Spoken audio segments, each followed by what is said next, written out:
Le voleur est encore passé. C'est qui cette personne qui chaque fois vient se servir dans mon champ? Il faut que je réagisse. Cet acte ne restera pas impuni. À partir de ce jour, je maudis toute la descendance de la personne qui vole mes récoltes. Aucun bonheur, aucune paix pour ses enfants, surtout les filles. Rien dans mon potager. Comment vais-je nourrir mes 2 enfants? Je n'ai pas le choix. J'irai encore prendre des trucs dans le champ de la vieille, qui est à la sortie du village pour nourrir ma famille. Que les mânes de mes ancêtres me fassent justice. Je maudis à jamais le voleur. On n'a pas semé ensemble pour qu'il passe, derrière moi chaque fois récolter la sueur de mon front. Je laisse les divinités de ma famille faire le boulot. Esprit de mes ancêtres viens, je te confie mon champ. Venge-moi. Je vais prendre quelques légumes. Des tomates, un peu de manioc. De quoi nourrir mes enfants, pendant toute la semaine. Mais je dois me dépêcher, faudrait pas qu'elle m'attrape ici. Voici notre voleuse, à partir d'aujourd'hui, je prends tout ce qui est destiné à rendre tes enfants heureux. Que se passe-t-il avec nous? On a tous pourtant mangé la même nourriture que j'ai préparée.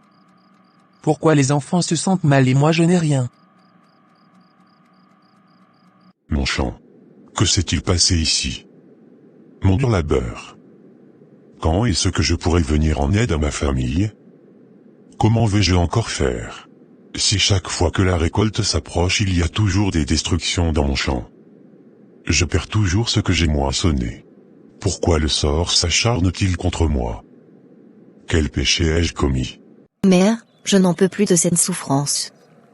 Il est bien vrai que depuis notre enfance la vie n'a jamais été rose pour nous. Mon frère et moi on pensait qu'en grandissant les choses vont s'améliorer mais toujours rien.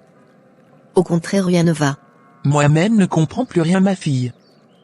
Ton frère est aussi rentré tout meurtri de son champ. Mon premier mari m'a répudié parce que je n'ai pas enfanté, tout le temps des problèmes entre nous. Isidore, mon nouveau compagnon, vient de mettre fin à notre relation, soi-disant que je lui porte la poisse. Mon petit commerce n'en parlons pas. À peine, j'arrive à vendre 1 kilo de gari chaque semaine. Moi aussi, je vois bien vos souffrances et peines mes enfants. Je ne comprends plus rien. Et mon frère? Il est allé chez Kofi, son ami d'enfance, qui est revenu de la ville. Eh mon ami, tu as totalement changé. Quel est ton secret? C'est Jésus-Christ, mon frère. Il faut que tu montres ce Jésus-Christ-là, qui a changé totalement la vie de mon ami. Ma famille a vraiment besoin de lui. On va de galère en galère depuis les années. Rien ne marche pour personne parmi nous. J'étais tout à l'heure au champ et une fois encore j'ai perdu tout ce que j'ai eu à planter. Ma femme menace chaque fois de me quitter. On dépend presque de la belle famille.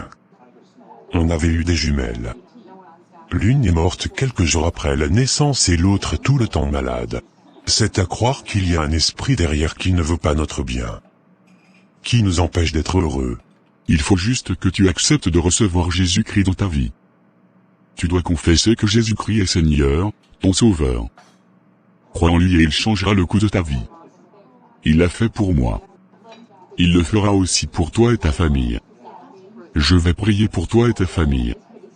Je demanderai à mes frères en Christ de prier pour vous. Ok, merci bien. Ça me ferait plaisir.